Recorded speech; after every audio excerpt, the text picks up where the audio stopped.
Hello friend, CGPSC handwritten notes के YouTube channel में आप सभी का बहुत बहुत स्वागत है। चलिए, आप सभी को पता है कि मेरे द्वारा लगातार आप लोग को बाल विकास का गहन अध्ययन पूरा निःशुल्क क्लासेस के माध्यम से करवाई जा रही है। एपिसोड नंबर 17 पे हम लोग पहुंच चुके हैं। अगर आप 1 से लेकर 16 तक एपिसोड नहीं देखे, देख लीजिएगा, बहुत इंपॉर्टेंट है।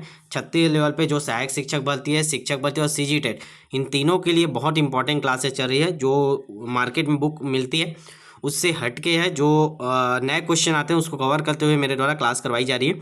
तो एपिसोड नंबर 17 स्टार्ट करेंगे। आप लोग क्लास चैनल को सब्सक्राइब कर लीजिएगा और डेली क्लास अटेंड कीजिए, नोट्स जरूर बनाइए। आज हम लोग क्या क्या कंप्लीट करने वाले हैं। पिछले क्लास में हम लोग 16 नंबर में क्या कंप्लीट किए थे, समावेशी शिक्षक बारे में समझे थे। उसमें हम लोग समझे थे कि इसमें जो विशेष आवश्यकता वाले बच्चे होते हैं, विशेष उनको सभी को एक साथ शिक्षा देना करके पूरा उसमें डिटेल पढ़े थे। तो क्या क्या होते हैं, विविधता किस प्रकार विविधताएं पाई जाती है।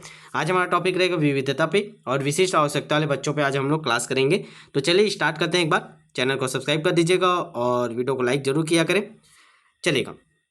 और आप लोग क्वेश्चन प्रैक्टिस बैच से जुड़ गए होंगे, नहीं जुड़े होंगे तो व्हाट्सअप मैसेज कर दीजिएगा। क्वेश्चन प्रैक्टिस जरूर कीजिए। 75 83 86 44 61, ठीक है। सीजीपीएससी हैंड रिटन नोट्स की टीम द्वारा करवाई जाती है क्वेश्चन प्रैक्टिस। इसमें कोई फीस नहीं ले जाते, केवल टाइपिंग का जो शुल्क है उसी आधार पे आपको एक बार वन टाइम आपको टाइपिंग शुल्क देना रहता है। फिर आपका अनलिमिटेड है, जब तक पेपर नहीं होगा तब तक आपको प्रैक्टिस करवाया जाता है, ठीक है। ध्यान रखेंगे, केवल टाइपिंग शुल्क पे आपको करवाया जाता है, अनलिमिटेड जब तक पेपर नहीं होगा तब तक, ठीक। चलेगा, नंबर नोट कर लिए। 75 83 86 44 61। क्वेश्चन प्रैक्टिस बहुत जरूरी है ताकि जो नए क्वेश्चन आ रहे हैं वो आपके आंखों के सामने से पहले ही गुजर जाए। चलिएगा, स्टार्ट करते हैं। आप लोग डेली क्लास देख रहे होंगे, समझ गए होंगे मेरे पढ़ाने का तरीका क्या रहता है। सारे क्वेश्चनों को मैं क्लास में करवाते हुए चलता हूं और प्रैक्टिस के माध्यम से आपको और तगड़ा उसकी तैयारी करवा रहे हैं। चलिए देखेंगे, पहला विविधता क्या है। हम लोग ने समावेशी शिक्षक बारे में पूरा डिटेल से पढ़ा है। आज हम लोग समझेंगे विविधता, क्यों, क्या क्या विविधता पाई जाती है, कितने सारे विविधताएँ हैं। तो ध्यान से पढ़ेंगे, ध्यान से सुनेंगे। चलेगा, कहानी जैसे सुनते जाइए। विभिन्न तरीकों से विविधता की अवधारणा की जा सकती है, मतलब अवधारणा बहुत सारे तरीक़ों से दी जा सकती है विविधताएं को, ठीक है।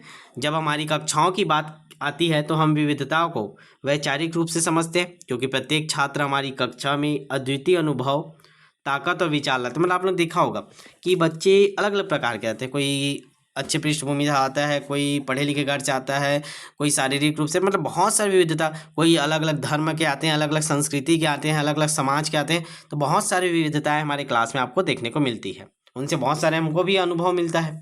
यह अंतर क्या क्या से अंतर होता है। ये नस्ल मतलब अनुवांशिक हो गया, नस्ल मतलब जातीयता, मतलब वही समाज धर्म ये सब होगा। यौन अभिविन्यास, लिंग, सामाजिक आर्थिक स्थिति, उम्र, क्षमता, धार्मिक राजनीतिक विश्वास या विभिन्न विचारधाराओं के आयामों के साथ हो सकते हैं। मतलब इतने सारे प्रकार के हमको विविधताएं वाले बच्चे हमारे क्लासरूम में आप दिखाई देते हैं। विविधता सीखने और हमारी कक्षा में समृद्ध करने के लिए एक अंतर का अन्वेषण और समावेशन है। देखेंगे, आगे पढ़ेंगे, समझ में आते जाएगा आपको। बस विविधता क्या आपको समझ में आ गया होगा, जो हम लोग समावेशी शिक्षा में ही पढ़े थे। अब देखते हैं कितने प्रकार की विविधता पाई जाती है। व्यक्तिगत विभिन्नता के आधार पर भी क्षमता, ठीक है। How diversity attack the classroom. देखिए, चलिए ध्यान से देखेंगे हमारे क्लास में कितने प्रकार की विविधता आपको देखने को मिलती है। पहला देखेंगे संस्कृति, समुदाय और धर्म विविधता। विभिन्न समुदाय के छात्र कक्षा में प्रवेश करते हैं। वे उत्कृष्ट अधिगम से समस्या का समाधान करते हैं, जैसे अनुसूचित जाति जनजाति के बालक वंचित वर्ग से संबंधित होते हैं, ऐसा माना जाता है। बाकी अब स्थिति अच्छी होते जा रही है, गांव-गांव में भी सुधार हो रहा है, लेकिन अभी भी वनांचल जो क्षेत्र हैं वहाँ भी अभी इन लोग की स्थिति थोड़ी अच्छी नहीं है, शिक्षित नहीं हो पा रहे हैं। तो जो अनुसूचित जाति, अनुसूचित जनजाति वाले वंचित वर्ग के अंतर्गत आते हैं, उन्हें उत्कृष्ट शिक्षा में समस्या का सामना करना पड़ता है। उनमें सुविधाएँ नहीं होती, जैसे आप नगरों में, महानगरों में, शहरों में या मैदानी क्षेत्रों के गाँव में देखते हैं, वैसी सुविधाएँ यहाँ वनांचल एरिया में नहीं मिलती है। इसीलिए उन्हें शिक्षा की मुख्य धारा में लाने की आवश्यकता है। तो सबसे पहले यही है, संस्कृति, समुदाय, धर्म विविधता पाई जाती है। दूसरा देखेंगे तो भाषा की विविधता आपको क्लास में देखने को मिलती है। कक्षा में विविध भाषा के आने वाले बच्चे प्रवेश करते हैं। आपने देखा होगा, अगर जिन लोग अभी सहायक शिक्षक में होंगे, टीचर की तैयारी कर रहे होंगे, वो तो देख ही रहे होंगे। बस्तर क्षेत्रों में, सरगुजा क्षेत्रों में अगर आप सेवाएँ दे रहे होंगे तो वहाँ गोंडी भाषा हो गया, ठीक है। इन सारे भाषाएं जो लोकल सरगुजिया हो गया, बस्तरिया हो गया, इन सब का प्रभाव आपको क्लासरूम में देखने को मिलता है। जैसे छत्तीसगढ़ी हो गया तो वहाँ छत्तीसगढ़ी भी इन लोग का मिक्स रहता है, तो थोड़ा सा दिक्कत जाता है पढ़ाने में, समझने में। वही विविधता की बात यहाँ कर रही है। तो कक्षा में विविध भाषा के आने वाले बच्चे प्रवेश करते हैं। भाषा में विविधता कक्षा में शिक्षार्थियों के बीच व्यक्तिगत मतभेद पैदा करता है, क्योंकि अलग अलग समुदाय से अलग अलग भाषा के जो छात्र मौजूद होते हैं कक्षा में, हमको उनकी भाषा में पढ़ाना होता है। अभी ऐसे नई शिक्षा नीति भी बोलते हैं कि बच्चों को उनकी मातृभाषा में शिक्षा दो, लेकिन सबसे बड़ी ये समस्या है कि हम एक मातृभाषा का चयन कैसे करें। अब कोई बच्चा है जो छत्तीसगढ़ी समझ रहा है, कोई सरगुजिया बोल रहा है, कोई मिक्स छत्तीसगढ़ी बोल रहा है, कोई हिंदी समझ रहा है, तो कैसे करें। तो ये सारी समस्याएं हमको विविधताएं देखने को मिलती है। भाषा के छात्र कक्षा में मौजूद होते हैं, अनेक भाषा के छात्र जिनकी भाषाएं शिक्षा अधिगम प्रक्रिया में शिक्षकों के साथ साथ छात्रों के लिए भी कठिनाई का सामना उत्पन्न करता है। वे एक दूसरे से सामंजस्य भी स्थापित करने में झिझकते हैं। जैसे आप सभी को पता होगा, अगर आप सहायक शिक्षक में होंगे और अभी बस्तर संभाग में पदस्थ होंगे या सरगुजा संभाग में, आप देखे होंगे बहुत सारे लोगों का पोस्टिंग आश्रम में दिया जाता है। आश्रम है, छात्रावास, इधर मैक्सिमम आपके आश्रम छात्रावास ऐसे चलते हैं। तो वहाँ क्या कहते हैं, अलग अलग विकास खंड के बच्चे आए रहते हैं, दूर दूर जंगल के बच्चे आए रहते हैं, वहाँ आके हॉस्टल में रहते हैं, पढ़ाई करते हैं। तो उनमें भाषा में डिफरेंस पाया जाता है, वो झिझकते हैं एक दूसरे से सामंजस्य स्थापित करने में। तो उनको खुद को भी समस्या होता है, टीचर को भी समस्या होता है। तो यही सारे विविधताएँ हैं। ठीक है, चलिए और क्या होता है। तीसरा देखेंगे, योग्यता, बुद्धिमत्ता और अधिगम शैलियाँ। कक्षा में प्रवेश करने वाले विद्यार्थियों की योग्यता, बुद्धि और अधिगम शैलियाँ अलग अलग होती है। कुछ विद्यार्थियों के सीखने की शैली, योग्यता, उच्च समझ की शक्ति, उच्च संज्ञानात्मक क्षमता आदि उच्च होती है। आपने देखा होगा कि जो आपके कक्षा में बच्चे होते हैं या आप पढ़ाने जाएंगे तो आप देखेंगे कि उनमें अलग अलग योग्यता वाले बच्चे होते हैं। कुछ जल्दी समझ जाते हैं, एक बार पढ़ाते हैं उसको याद भी रखते हैं, कुछ बच्चे याद ही नहीं रखते, दम दब के बैठे रहते हैं, क्योंकि वो कभी इस पृष्ठभूमि से आए नहीं रहते शैक्षणिक वाले। तो ऐसे प्रकार बहुत सारे आपको विविधताएं आपको क्लास में देखने को मिलेगी। ठीक है, इस प्रकार शिक्षक और छात्र दोनों को सीखने और सिखाने में कठिनाइयाँ उत्पन्न होती है। चौथा देखेंगे, व्यक्तिगत और मनोदृष्टि। ये भी इम्पोर्टेंट है। प्रत्येक बालक की जो व्यक्तिगत और मनोदृष्टि अलग अलग होती है। अधिक संरचित दृष्टिकोण रखने वाले बालक उन बालकों की तुलना में अधिक तेजी से प्रभावशाली और संज्ञानात्मक प्रक्रियाएं प्रदान करते हैं जो कम संचरित दृष्टिकोण वाले होते हैं। अतः कक्षा में इस प्रकार के बालक की विविधता अधिगम क्षमता पर प्रभाव डालते हैं, जिससे शिक्षक और छात्र दोनों सीखने सिखाने की कठिनाइयाँ महसूस करते हैं। मतलब ये मनोदृष्टि। ठीक है, इसको समझेंगे, थोड़ा सा समझने वाला पॉइंट है, बाकी इससे क्वेश्चन ऐसे नहीं बनते, पॉइंट आपको रहेंगे। इनमें से कौन विविधता के अंतर्गत नहीं आता तो आपको ध्यान देना पड़ेगा, क्वेश्चन सॉल्व करेंगे तब ये समझ में आएगा। परिवार भी विविधता के अंतर्गत आते हैं। बच्चे एक संपन्न परिवार से आते हैं तो थोड़ा अच्छे होते हैं, थोड़ा नीचे परिवार का आते हैं तो उनके माता पिता ध्यान नहीं देते, तो उनमें तो शैक्षणिक स्तर नीचे होता है। तो ये वाली विविधता भी आपको देखने को मिलती है। कक्षा में अलग अलग परिवार से छात्र कक्षा में प्रवेश लेते हैं और प्रत्येक परिवार को वातावरण, माता पिता का बर्ताव, आर्थिक स्थिति आदि बालक के व्यक्तित्व को प्रभावित करते हैं, जो कक्षा शिक्षण में कठिनाई उत्पन्न करती है और यह एक विविधता का कारण बन जाती है। तो ये इतने सारे हम लोग देखे, विविधता के 5 कारण हम लोग ने देखे। क्या क्या विविधता पाई जाती है आपके कक्षा में, तो याद रखेंगे, संस्कृति, समुदाय और धर्म में विविधता। दूसरा, भाषा की विविधता। तीसरा बात करेंगे तो योग्यता, बुद्धिमत्ता और अधिगम शैलियाँ की विविधता। चौथा अगर बात करेंगे तो व्यक्तिगत और मनोदृष्टि की विविधता।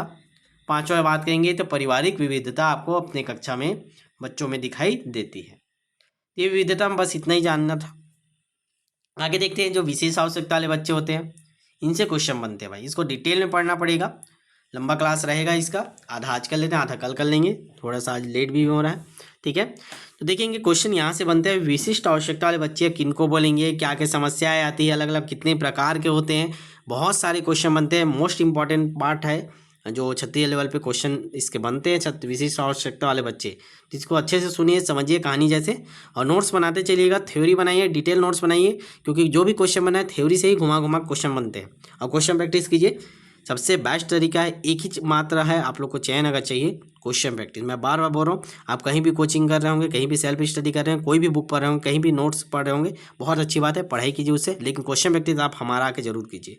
क्वेश्चन प्रैक्टिस अगर आप करेंगे तो आपकी तैयारी, आपका माइंड शार्प होगा नए क्वेश्चन के साथ ना, जो मार्केट में मिलते हैं वो बुक से उठाने वाला काम हमारा नहीं रहता। चलिएगा समझते हैं, विशिष्ट आवश्यकता वाले बच्चे। किस प्रकार के बच्चे हैं? ये जो विशेष आवश्यकता वाले बच्चे हैं, तो ध्यान देंगे जिनके पास विकलांगों का एक संयोजन है जो सीखने या अन्य गतिविधियों को कठिन बनाता है। विशेष आवश्यकता वाले बच्चों में वे शामिल हैं जिनके पास मानसिक मंदता हो, मतलब जिसका जो बुद्धि बोलते हैं ना, अरे इसका बुद्धि नहीं है, बच्चा थोड़ा तेजी से समझता है, थोड़ा सा जो आवानी है छत्तीसगढ़ी में बोले तो वही मानसिक मंदता है। शारीरिक मंदता तो विकलांगता आ गई। यह शारीरिक मंदता होती है जिसके कारण वह अन्य बच्चों की तुलना में धीरे धीरे विकसित होते हैं। मानसिक मंदता स्वयं को व्यस्त करने का, दूसरे को समझने में समस्या उत्पन्न करती है। स्वयं को व्यस्त करने का, दूसरों को समझने में समस्या आती है। शारीरिक विकलांगता जैसे क्या क्या होती है? दृष्टिबाधिता, ठीक है, जिनको दिखाई नहीं देता। श्रवण बाधिता, अस्थि बाधिता, वाणी बाधित बालक आदि इस तरह के प्रकार की जो भावनात्मक विकलांगता है, जैसे असामाजिक और अन्य व्यवहार संबंधी समस्याएं, जैसे कोई बच्चा बोलता है ना, भागने लगता है, दौड़ने लगता है, अजीब सा व्यवहार करता है, ठीक है, तोड़ने फोड़ने, बैठने एक जगह स्थिर बैठ नहीं पाता, ये सारे इसी में विशेष आवश्यकता वाले बच्चों के में आते हैं। ठीक है, चलिएगा। प्रत्येक बालक एक दूसरे से भिन्न होता है। यह भिन्नता अनेक प्रकार से हो सकते हैं। प्रत्येक बालक की कार्य करने की जो क्षमता, रुचि, योग्यता, व्यवहार अलग अलग होती है। कुछ बालक के कार्य करने में तेजी होती है और कुछ बालक मंद होते हैं। इस कारण कुछ कुशल तथा तीव्र होते हैं और कुछ पिछड़ जाते हैं। तो इस प्रकार की विशेष आवश्यकता वाले बच्चों में समस्याएं आती है। अब इसको हम लोग कैटेगराइज करते हैं और एक एक करके फिर आगे को सबको पढ़ना पड़ेगा हमको, क्योंकि क्वेश्चन अलग अलग प्रकार से बनते हैं। सबसे पहले तो आपको प्रकार याद होना चाहिए, बहुत अच्छे से इसको याद करिएगा। क्वेश्चन यहाँ से भी ऑब्जेक्टिव उठे हैं कि शारीरिक रूप से विकलांग विशेष आवश्यकता वाले बच्चे में कौन कौन आते हैं करके। तो इसमें क्या, इसमें एक तो दे देगा तो आपको समझना पड़ेगा, उसको याद रखना पड़ेगा। देखिए, विशेष आवश्यकता वाले बालकों को कितने प्रकार में बांटे, तो इसको देख लेते हैं। पहला, शारीरिक रूप से। तो शारीरिक रूप से जो विशिष्ट आवश्यकता वाले विशेष आवश्यकता वाले बच्चे होते हैं, उनमें किन किन प्रकार को शामिल किया गया है? श्रवण बाधित, जो सुन नहीं पाते हैं। दृष्टि बाधित, जो देख नहीं पाते हैं। वाणी बाधित, जो बोल नहीं पाते हैं। और अस्थि बाधित, जैसे किसी का हाथ पैर छोटा है, पैर से विकलांग है, हाथ मुड़ा हुआ है, तो ये सारे अस्थि बाधित में आते हैं। तो ये 4 प्रकार के हैं शारीरिक रूप से बाधित। अब इसी में अगर कि इसको यहाँ पे दे देगा और बोलेगा निम्न में से कौन सा शारीरिक रूप से बाधित के अंतर्गत नहीं आता, तो प्रतिभाशाली नहीं आता। तो ऐसे करके घुमा के इसमें से क्वेश्चन बनता है। कूट वाले क्वेश्चन में जो थ्योरी पढ़ा रहा हूँ, अभी आपको लग रहा है कि इसमें तो कुछ क्वेश्चन ही नहीं निकल रहा है, तो ठीक है, ये वाला पोर्शन में भी नहीं निकल रहा है, लेकिन ये कूट वाले क्वेश्चन में इसको बना देते हैं। ठीक है, सही गलत में, तो इसको ध्यान रखेंगे। सारे क्लास देखना है ना, धीरे धीरे क्वेश्चन बनेंगे आपके, प्रैक्टिस कर रहे होंगे, देख रहे होंगे। 30 में 30 को आ रहे हैं, बहुत सारे लोगों का भी रिजल्ट जारी होगा आज। ठीक है, चलिए। मानसिक रूप से जो विशेष आवश्यकता वाले बालक हैं, उनमें किनको किनको शामिल किया गया है? तो देखिए, मानसिक में अब आप समझेंगे मानसिक रूप से विशेष आवश्यकता मतलब हम लोग क्या समझते हैं? जिसका बुद्धि कम होता है। यही तो गलती करते हैं, मैं कल भी क्लास में समझाया था।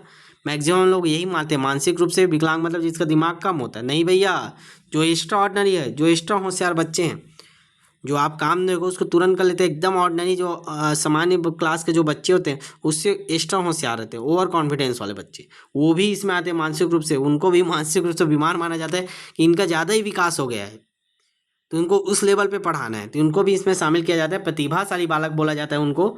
ठीक है, मानसिक रूप से विशेष आवश्यकता मतलब मानसिक उनके मस्तिष्क को व्यस्त रखने के लिए विशेष आवश्यकताओं की जरूरत पड़ती है, इसीलिए इसमें शामिल किया गया विशेष आवश्यकता वाले बच्चों में प्रतिभाशाली बालकों को।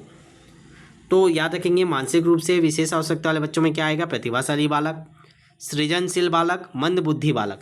तो ये 3 प्रकार के जो हैं इनको शामिल किया गया मानसिक रूप से विशेष आवश्यकता वाले बालक। और अगला देखते हैं सामाजिक रूप से। 3 में बांटे, ध्यान रखें, शारीरिक, मानसिक, सामाजिक। सामाजिक में क्या आएगा? समस्यात्मक बालक। अब समस्यात्मक बालक क्या करते हैं? वही जो बताए ना, एक जगह स्थिर नहीं होते, समस्या पैदा करते हैं, भाग जाते हैं, क्लास से भाग गए, कक्षा से भाग गया, बदमाशी करते हैं, मारपीट करते हैं, गाली गलौज करते हैं, ये सारे बालक आते हैं समस्यात्मक बालक में। और दूसरा बाल अपराधी। बाल अपराधी बालक, ये जैसे चोरी करने लगे, बड़ों की बात नहीं मानना, ये सारी चीज़ें अभी डिटेल में एक एक को पढ़ेंगे, पूरा सबको डिटेल में पढ़ेंगे ताकि जो भी क्वेश्चन बने वो हमसे छूटे नहीं। ठीक है, तो चलिए आज एक आध तो देख ही लेते हैं। आज थोड़ा सा छोटा क्लास होगा ना, ये एपिसोड अगले में कवर करेंगे।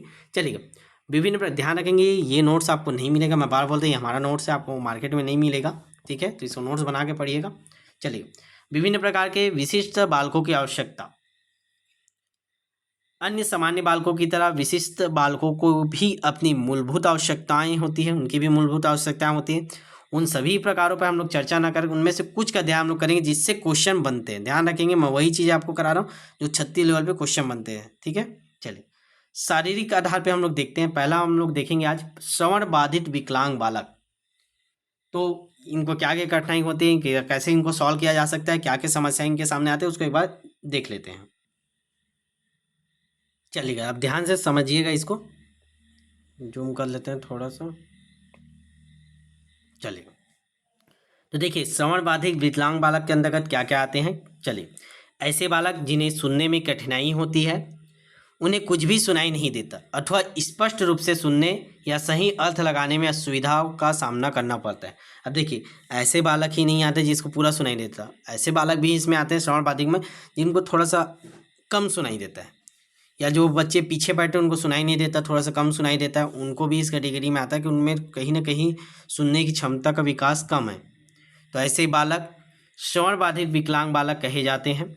इस प्रकार के विकलांग बालकों के मुख्यतः 2 श्रेणियों में रखा जाता है। 2 प्रकार के होते हैं, ये मोस्ट इंपॉर्टेंट, इस चीज़ को समझिएगा, ये कई बार क्वेश्चन बना है। श्रवण बाधित विकलांग बालक को कितने श्रेणियों में रखा जाता है। अब ये क्वेश्चन नया बनेगा, जैसे अब बना था पिछले बार, उपसर्ग कितने प्रकार के होते हैं हिंदी में, सबका हालत ख़राब हो गया था क्योंकि अभी तक हम लोग पढ़ते नहीं थे, किसी बुक में देता ही नहीं था।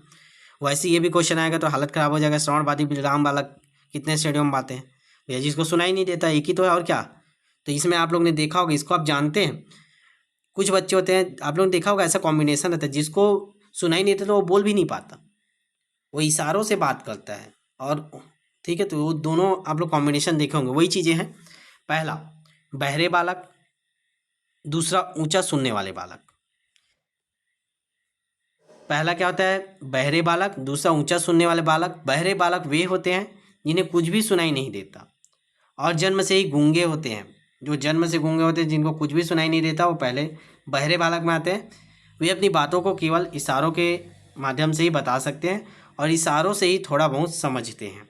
ठीक है, तो ये हो गया पहला। दूसरे प्रकार में किसको रखे हैं, दूसरे प्रकार में बालकों में पूर्ण बहरापन नहीं होता, वे थोड़ा बहुत सुन पाते हैं पर उन्हें अच्छी तरह सुनने में समझने में कठिनाई होती है, उनके साथ काफ़ी ज़ोर से बोलना पड़ता है। और ऐसे बालक श्रवण यंत्र की सहायता से सुन सकते हैं। तो हमें ऐसे बालकों की पहचान करना चाहिए, हमें सारे बालकों से पूछना चाहिए सुनाई दे रहा है कि नहीं, और ऐसे बालकों को अलग से पहचान करके शासन के द्वारा जो योजनाएं चलती है, बीआरसीओ के माध्यम से जो योजनाएं लगती है, आप लोगों ने देखा होगा स्कूलों में, इसके लिए अलग से ट्रेनिंग दिया जाता है और ऐसे बच्चों की मदद के लिए उन्हें मशीन भी सरकार द्वारा प्रोवाइड करवाई जाती है। श्रवण यंत्र के उपयोग से धीरे धीरे इनकी बोलचाल और क्रियाकलाप सामान्य बालकों की तरह होने लगती है। इनके श्रवण दोष को ठीक तरह से पहचान कर इनका इलाज कराने और इन्हें श्रवण यंत्र का उपयोग करने का प्रशिक्षण देने में ये पूरी सामान्य बालकों की तरह कार्य करते हैं।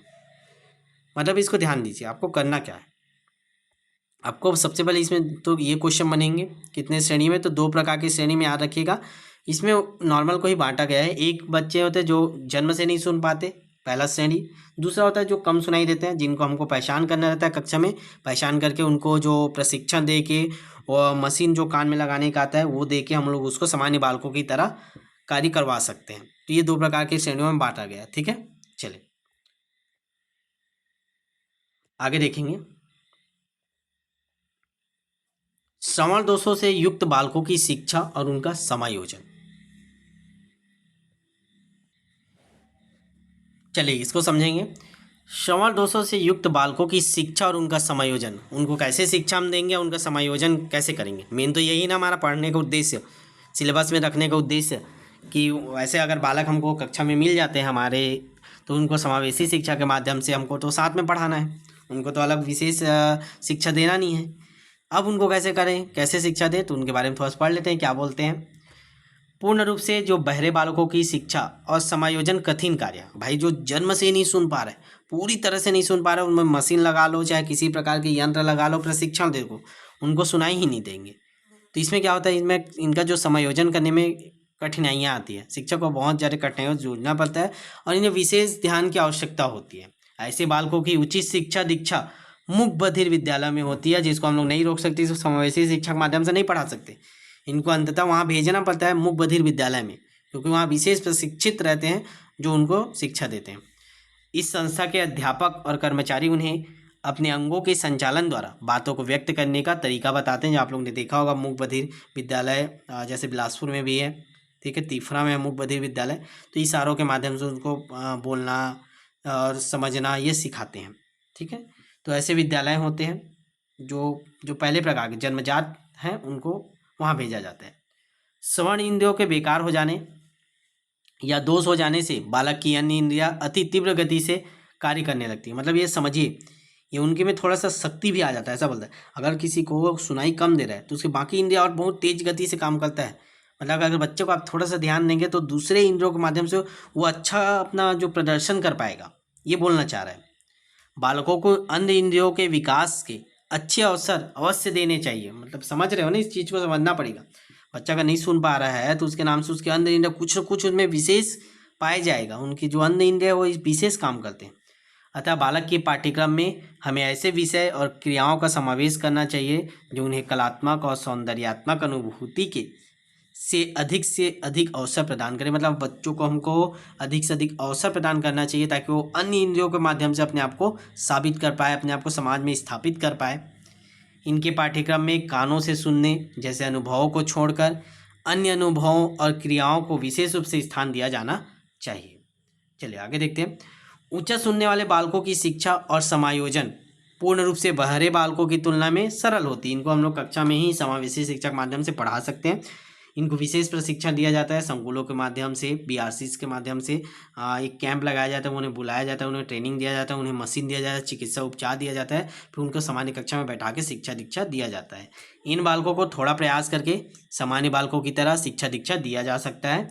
इनका लालन पालन, उचित शिक्षा दीक्षा और सही मार्गदर्शन से इन्हें किसी प्रकार की अक्षमता का बोध नहीं होता। तो आज की क्लास में थोड़ा सा ही कम कर रहे हैं, कल आगे इसको देखेंगे, ठीक है। थोड़ा सा आज और काम है, थोड़ा सा उसको करना है, तो ध्यान रखेंगे। आज हम लोग केवल अभी एक ही पढ़ें, कल पूरा कवर करेंगे, कल लंबा क्लास चलेगा। अभी हम लोग केवल सरल बाधिक वालों बच्चों के बारे में पढ़ें, उनको कैसे समायोजित करना है, कक्षा में क्या क्या उनकी समस्याएं आती है।